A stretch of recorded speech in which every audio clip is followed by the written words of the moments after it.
ಎಲ್ರಿಗೂ ನಮಸ್ಕಾರ. Hi foodies, welcome to Aruna ಸವಿರುಚಿ.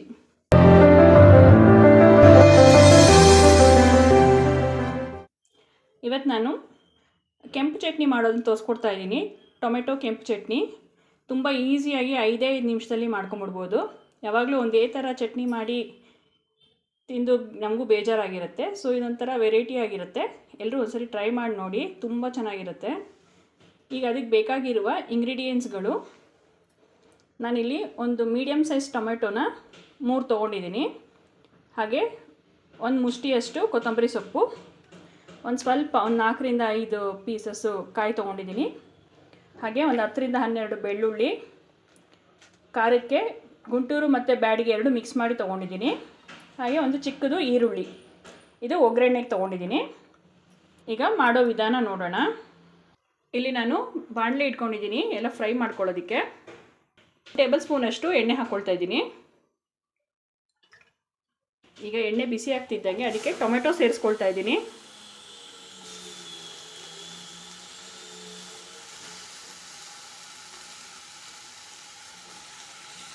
ಹಾಗೆ ಮೆಣಸು ಹಾಕ್ಕೊಳ್ತಾ ಇದ್ದೀನಿ. ಸ್ವಲ್ಪ ಇದೆಲ್ಲ ಒಂಚೂರು ಸಾಫ್ಟ್ ಆಗೋವರೆಗೂ ಫ್ರೈ ಮಾಡ್ಕೊಳ್ಳೋಣ. ಈಗ ಇದಕ್ಕೆ ನಾನು ಈರುಳ್ಳಿನೂ ಹಾಕ್ಕೊಳ್ತಾ ಇದ್ದೀನಿ. ಹಾಗೆ ಬೆಳ್ಳುಳ್ಳಿನೂ ಸೇರಿಸ್ತಾ ಇದ್ದೀನಿ.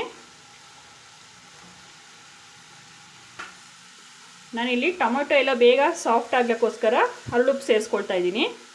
ರುಚಿಗೆ ತಕ್ಕಷ್ಟು ಒಂದೇ ಸರಿ ಹಾಕ್ಬಿಡ್ತಾ ಇದ್ದೀನಿ. ಟೊಮೆಟೊ ಎಲ್ಲ ಸ್ವಲ್ಪ ಸಾಫ್ಟ್ ಆಗೋವರೆಗೂ ಫ್ರೈ ಮಾಡ್ಕೊಳ್ಳಿ.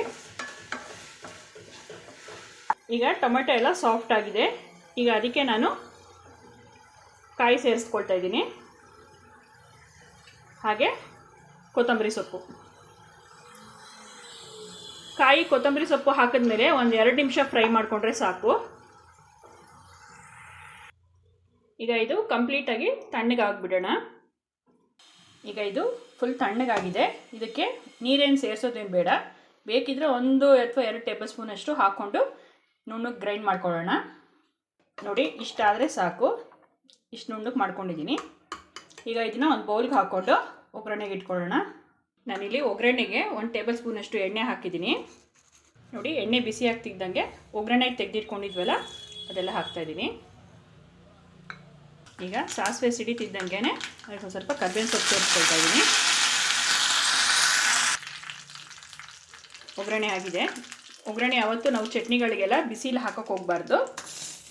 ಒಂದು 5 ನಿಮಿಷ ತಣ್ಣಗಾದ್ಮೇಲೆ ಸೇರಿಸಿದ್ರೆ ಆಯಿತು.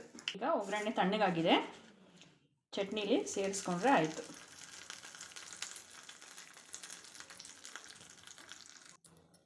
ನೋಡಿ, ಇಷ್ಟೇ ಇದು ಮಾಡೋದು. ತುಂಬ ಈಸಿಯಾಗಿ ಒಂದು 5 ರಿಂದ 10 ನಿಮಿಷದೊಳಗೆ ನಾವು ಚಟ್ನಿ ಮಾಡ್ಕೊಂಬಿಡ್ಬೋದು. ತುಂಬ ಟೇಸ್ಟಿಯಾಗಿರುತ್ತೆ. ನಾವು ಹಾಕಿರೋ ಕೊತ್ತಂಬರಿ ಸೊಪ್ಪಿನ ಫ್ಲೇವರು ಚಟ್ನಿ ತಿನ್ನೋವಾಗಂತೂ ಆ ಕೊತ್ತಂಬರಿ ಫ್ಲೇವರು ತುಂಬ ಚೆನ್ನಾಗಿ ನಿಮಗೆ ಗೊತ್ತಾಗುತ್ತೆ. ಹಾಗೆ ಕೆಲವು ಹೋಟ್ಲ್ಗಳಲ್ಲಿ ನೋಡಿರ್ಬೋದು ನೀವು, ಕೆಂಪು ಚಟ್ನಿ ಅಂತ ಕೊಡ್ತಾರಲ್ಲ, ಅದು ಇದೇ ರೀತಿಯೇ ಮಾಡೋದು. ಇಡ್ಲಿ ದೋಸೆಗಂತೂ ತುಂಬ ಚೆನ್ನಾಗಿರುತ್ತೆ. ಒಂದ್ಸರಿ ಎಲ್ಲರೂ ಟ್ರೈ ಮಾಡಿ ಹೇಗೆ ಬಂತು ಅಂತ ನನಗೆ ಕಮೆಂಟ್ ಮೂಲಕ ತಿಳಿಸಿ. ನೀವು ಒಂದ್ಸರಿ ಈ ಥರ ಚಟ್ನಿ ಟ್ರೈ ಮಾಡಿಕೊಂಡ್ರೆ ಪದೇ ಪದೇ ಇದನ್ನೇ ಮಾಡ್ತಾ ಇರ್ತೀರಾ, ಕಾಯಿ ಚಟ್ನಿನೇ ಮರ್ತೋಗ್ತೀರಾ, ಅಷ್ಟು ಟೇಸ್ಟಿಯಾಗಿರುತ್ತೆ. ಎಲ್ಲರೂ ಟ್ರೈ ಮಾಡಿ ಹೇಗೆ ಬಂತು ಅಂತ ನನ್ನ ಜೊತೆ ಶೇರ್ ಮಾಡ್ಕೊಳ್ಳಿ. ಇನ್ನು ಯಾರ್ಯಾರು ನನ್ನ ಚಾನಲ್ ಸಬ್ಸ್ಕ್ರೈಬ್ ಮಾಡಿಲ್ವೋ ದಯವಿಟ್ಟು ಸಬ್ಸ್ಕ್ರೈಬ್ ಮಾಡಿ. ಅಷ್ಟು ನಿಮ್ಮ ಫ್ಯಾಮಿಲಿ ಫ್ರೆಂಡ್ಸ್ ಎಲ್ರಿಗೂ ಶೇರ್ ಮಾಡಿ. ಲೈಕ್ ಮಾಡಿ, ಶೇರ್ ಮಾಡಿ, ನಿಮ್ಮ ಅಭಿಪ್ರಾಯವನ್ನು ಕಮೆಂಟ್ ಮೂಲಕ ತಿಳಿಸಿ.